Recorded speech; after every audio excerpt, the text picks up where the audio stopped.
সমকাল sports লাইভে সবাইকে স্বাগত। আমি সুমন মেহেদি এবং আমাদের সঙ্গে আছেন সমকাল স্পোর্টস এডিটর সঞ্জয় সাহা পিয়াল। সঞ্জয় পিয়াল, আপনাকে লাইভে স্বাগত। ধন্যবাদ আপনাকে। বাংলাদেশ আরও একটা খুবই গুরুত্বপূর্ণ ম্যাচ জিতে গেছে নেদারল্যান্ডসের বিপক্ষে। অনেকেই বলছিল, যেমন গিলক্রিস্ট বলেছিলেন যে হোঁচট খাওয়ার চান্স কিন্তু এখানে আছে, কিন্তু আমরা খুব সাকসেসফুলি ম্যাচটা জিতলাম। এই ম্যাচটা নিয়ে আপনি ওভারঅল কি বলবেন এবং পারফরমেন্সটা কিভাবে দেখবেন?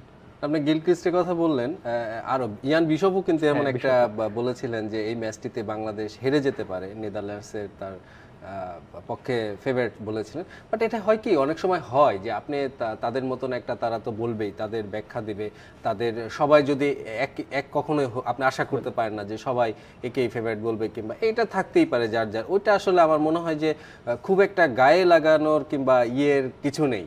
বাট যেটা হয়েছে, আপনি খেয়াল করেছেন বীরেন্দ্র সেহবাগ, হ্যাঁ সেটা নিয়ে কিন্তু খুব চর্চা হচ্ছে। হ্যাঁ, সাকিবকে তো একেবারে খুবই কঠোর ভাষায় উনি সমালোচনা করলেন যে অবসর নিয়ে নেওয়া উচিত, আরও 2 বছর আগে নিয়ে নেওয়া উচিত, এবং লজ্জার কথা পর্যন্ত বললেন। সেইখানে সাকিবের ম্যাচজয়ী পারফরমেন্স, 64 রানের ইনিংস খেললেন, ম্যাচ সেরা হলেন এবং সমালোচনারও জবাব দেয়া। এইটা সেহবাগ তার জায়গা থেকে কিভাবে কথাটা বললেন বা সাকিব কি জবাব দিলেন, এটা নিয়ে না, সেটাই। আপনি যদি দর্শক আমরা যদি দেখি, সেহবাগ কিন্তু সবসময় ঠোঁটকাটা একটা ব্যাপার তার ভিতর কাজ করে, মানে এমন সব কথা বাংলাদেশ ইস্যু আসলে যেন বেশি করে, হ্যাঁ বাংলাদেশ আপনি ঠোঁটকাটা ব্যাপারটা তার ভিতর খুব বেশি একটা তাচ্ছিল্য ভাব তার ভিতর আমি দেখেছি। প্রায় বছর 10 আগে একটা চিটাগাংয়ে একটা টেস্টের আগে তিনি বলেছিলেন বাংলাদেশ দলকে, আমরা প্রশ্ন করেছিলাম যে কতটা ফাইট হবে, তিনি বলছে বাংলাদেশ দল তো অর্ডিনারি দল টেস্টে।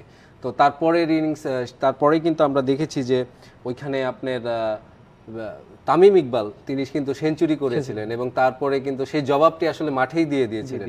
তো এমন হয় বীরেন্দ্র সেহবাগ, সাকিবকে কিন্তু উনি বলেছেন যে বাংলাদেশের খেলোয়াড় হয়ে কেন পুল খেলবে, এরকম একটা কথাবার্তা বলার চেষ্টা করেছেন। হ্যাঁ, উনি কিন্তু বলেছে যে বাংলাদেশের খেলোয়াড় তুমি কেন পুল খেলতে যাও। ওই যে বললাম যে তাচ্ছিল্যের একটা ব্যাপার, সেহবাগের এই ব্যাপারটি আসলে কেউই কিন্তু ভালোভাবে নেয়নি। আপনারা জানি যে ওই ভারতীয় দলেও তিনি যখন খেলতেন গৌতম গম্ভীরের সঙ্গে কিন্তু তার একটা টানাপোড়েন চলতো, এইসব ব্যাপার নেই। ইভেন ধোনির সঙ্গে আমরা দেখেছি তার ক্যারিয়ারের শেষ দিকে এসে কিন্তু ধোনির সঙ্গেও একটা তার মতবিরোধ ছিল। সাকিব কি তার খুব জবাবটা কি ছোট কথাই, যখনই যে সেহবাগের সমালোচনার কথা উঠলো উনি কে এরকম করে একটা কথা বললেন, সেটা আমি আসছি, ছোট্ট কথাই কি অনেক বড় জবাব দেওয়া হয়ে গেল। হ্যাঁ অবশ্যই অবশ্যই। আসলে যেটা হয় যে আপনি এই ধরনের ক্রিকেটার, তারা সাবেক ক্রিকেটার, আপনি যদি একভাবে দেখেন যে বীরেন্দ্র সেহবাগ তিনি এখন খেলছেন না, ভারতীয় দলের কেউ না, তিনি একজন সাবেক ক্রিকেটার, সে কোন মিডিয়াতে কি বললো সেটা আমি কেন গায়ে মাখতে যাব, ব্যাপারটা তো এমনই। তো সেটা যদি হয় যে আমি ঠিক আছে তুমি কে, এইটাই কিন্তু সাকিব বুঝাতে চেয়েছেন আসলে যে বীরেন্দ্র সেহবাগ কে, সে কে, কেন এটা এমন একটা ব্যাপারই গেছে যে তুমি কে, তুমি তো আমাদের কেউ না, কিংবা এমন কেউ না, আইসিসি কোনো প্যানেল, ধারাভাষ্যকারের কোনো প্যানেলেও তুমি নেই, তো তুমি কে কি বললা সেটা আমি কেন গায়ে মাখবো। আমার যেটা বরঞ্চ সাকিব যেটা করেছেন, দারুণ একটি জবাব দিয়েছেন যে আমি কাউকে উত্তর দেওয়ার জন্য তো এখানে আমরা ক্রিকেটাররা ম্যাচ খেলি না, আমরা দলের অবদান রাখার জন্য যেটা করি সেটাই আমরা খেলেছি এবং এতে আমি হ্যাপি। কে কি বললো না বললো ওইগুলা তারা গায়ে মাখেন না। এটা সাকিবের ভিতরে, আমাদের সাকিবও কিন্তু গার্ডস আছে, তিনি কিন্তু কথা বলতে পারেন। এবং শুধু উনি সেহবাগকে যেরকম জবাব দিয়েছেন, একইভাবে যখন ম্যাচ সেরা হলেন তখন কিন্তু কৃতিত্বটা উনি ঠিকই রিশাদকে এবং মুস্তাফিজকে দিয়েছেন। ম্যাচ সেরা উনি হলেও বলছেন যে জয়ের কৃতিত্বটা রিশাদ এবং মুস্তাফিজের। এই যে রিশাদ এবং মুস্তাফিজের পারফরমেন্স, সাকিবের পারফরমেন্স, তিনটাকে আপনি কিভাবে কম্বাইন করবেন? আমি যদি বলি, আসলে সাকিবকে নিয়ে কিন্তু সমালোচনাটা আমরাও করেছি, এটা অস্বীকার করার নেই। তিনি যখন রান পাচ্ছিলেন না শ্রীলঙ্কা এবং নেদারল্যান্ডসের সঙ্গে, তিনি যে সিনিয়র ক্রিকেটার, তার যে ভূমিকা থাকার কথা, তিনি ওই সময় কেন পুল খেলতে যান, এইসব ব্যাপার নিয়ে কিন্তু আমাদের ভিতরেও একটা আলোচনা ছিল, আমরা মিডিয়াতেই সমালোচনা করেছি। আমি এখনও বলবো, সাকিব যদিও নেদারল্যান্ডসের বিপক্ষে রান পেয়েছেন, সেঞ্চুরি করেছেন, but I am not 100% satisfied, কারণ তার কাছে আমাদের প্রত্যাশাটা আরও অনেক বেশি। আমরা চাই সাকিব যে লেভেলে খেলছেন, যে তার অভিজ্ঞতা, তিনি আমাদের আপার টায়ারে যারা আছেন সেই সব দলগুলোর সঙ্গে তিনি আরও ভালো খেলবেন। তার কাছে আমাদের প্রত্যাশাটা এমন। নেদারল্যান্ডস, নেপাল, আফগানিস্তান এগুলা ভালো খেলছেন, ঠিক আছে, এটাকে আমি নর্মালভাবে দেখছি, আমি কিন্তু খুব হাইলি রেটেড করছি না। বরঞ্চ সাকিব যেটা পয়েন্ট আউট করেছে, রিশাদ হোসেন তার মতন একটা ছেলে, আমরা যেটা নাকি খুঁজছিলাম যে একটা আমাদের লেগ স্পিনার নেই, তিনি এসে যে বল দুটো কালকে করলেন, হ্যাঁ সেটা আসলে সত্যিকারের সিনিয়ানার মতোই। 13তম ওভারে ওদের রান 99, 3 উইকেট, এবং ওভার প্রতি 10 রানও দরকার না, সেইখান থেকে রিশাদ জোড়া উইকেট নিলেন এবং তার 1 ওভার পরে 17তম ওভারে মুস্তাফিজ এসে 1 রান দিয়ে 1 উইকেট নিলেন। এটাই কি আমাদের ম্যাচের আসলে টার্নিং পয়েন্ট? আপনি যদি দেখেন, কাল কিন্তু সাকিবও বলেছে, দর্শক সাকিবও কিন্তু ম্যাচের পরে তিনি যে কথা বলেছেন স্টার স্পোর্টসের সঙ্গে, সেখানেও কিন্তু তিনি বলেছেন যে আমাদের রান কিন্তু ঠিক জয়ের জন্য যথেষ্ট ছিল না, আরও 15-20টি রান হলে পরে ভালো হতো। তারপরেও আমাদের বোলাররা যেভাবে বোলিং করেছেন সেটাতে আসলে আমরা ম্যাচটা জিতেছি। এবং যদি দেখি, আপনি যেটা বললেন যে তখন বোধহয় 36 বলে 57 রান এমন দরকার ছিল, এবং তাদের ফর্ম যে ব্যাটার দুজন তারা কিন্তু ছিলেন। তো ওই সময়টা একটা ব্রেক থ্রু দেওয়াটা খুবই গুরুত্বপূর্ণ ছিল। এবং আমরা দেখলাম রিশাদের উপরে, রিশাদ কিন্তু প্রথমে এসেই কিন্তু 2টি 6 খেয়ে গেছিলেন, তারপরে আস্থা রাখা হয়েছে, তাকে বোলিং এ আনা হয়েছে। তো এখানে আমি ক্যাপ্টেন শান্তকে কৃতিত্ব দিতে চাই। এবং রিশাদও মনে হয় ম্যাচের ওই যে মিক্স জোনে যে বলেছেন যে শান্ত তাকে সাহস দিয়েছেন যে তুই পারবি, এরকম একটা কথাবার্তা। আমার কিন্তু এই কথাটি শুনে দর্শক সত্যি আমার একটু মজাই লেগেছে যে আমাদের ইয়াং যারা আসেন তারা কিন্তু ভালো করলে ম্যাচের পরে একটা কথা বলেন, ভাই বলেছিলেন তুই পারবি। এই তুই পারবি কথাটা কিন্তু আমরা শুনে আসছি। হ্যাঁ, এটাকে জিতলে পরেই খালি বলেন তিনি তুই পারবি, হারলে পরে কিংবা খারাপ হলে কোনো কিছু আর এই শব্দটি শোনা যায় না, তুই পারবি।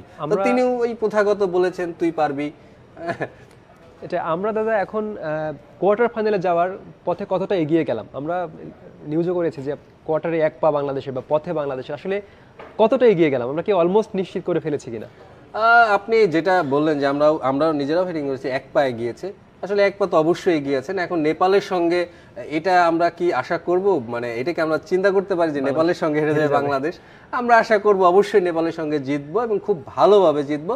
তবে হ্যাঁ, আসলে ক্রিকেটে অনেক সময় অঘটন ঘটে, তারপরেও কিন্তু বাংলাদেশের নেদারল্যান্ডসের খেলা আছে শ্রীলঙ্কার সাথে, শ্রীলঙ্কা আউট হয়ে গেছে এই রেস থেকে। তো নেদারল্যান্ডস আছে, নেদারল্যান্ডসকে জিততে হবে শ্রীলঙ্কার সঙ্গে, এটাও আসলে আমরা ধরে নিতে পারি যে তাদের জন্য টাফ হবে। তবে ক্রিকেটে অনেক কিছু এই জন্যই বলা যায় 1 পা এগিয়ে রেখেছি। আমরা কোয়ার্টারের পথে 1 পা এগিয়ে গেলাম, কিন্তু এখন পর্যন্ত আমাদের অধিনায়ক নাজমুল শান্তর থেকে সেভাবে পারফরমেন্স পাওয়া যায়নি। গতকালও তিনি যেভাবে আউট হয়েছেন রিভার্স সুইপ খেলতে, যে আবার লিটনের আউটটাও স্যাটিসফাইং না আর কি, যেভাবে আউট হয়েছে, তাদের এই পারফরমেন্সটা আসলে চিন্তা করার মতো কিনা, এবং তাদের থেকে কোয়ার্টার ফাইনালে গেলে বাংলাদেশ ভালো পারফরমেন্স দরকার কিনা? না, অধিনায়ক কে বলেছে আপনার অধিনায়ক প্রত্যেক দিনই রান করতে হবে, ভালো খেলতে হবে? এটা কিন্তু শান্তর কথা। আমি বলছি দর্শক, এটা কিন্তু শান্ত বলেছে 11 জনই ভালো খেলতে হবে, এটা দরকার। কে বলেছে অধিনায়ক হলেই প্রত্যেক দিন ভালো খেলতে হবে?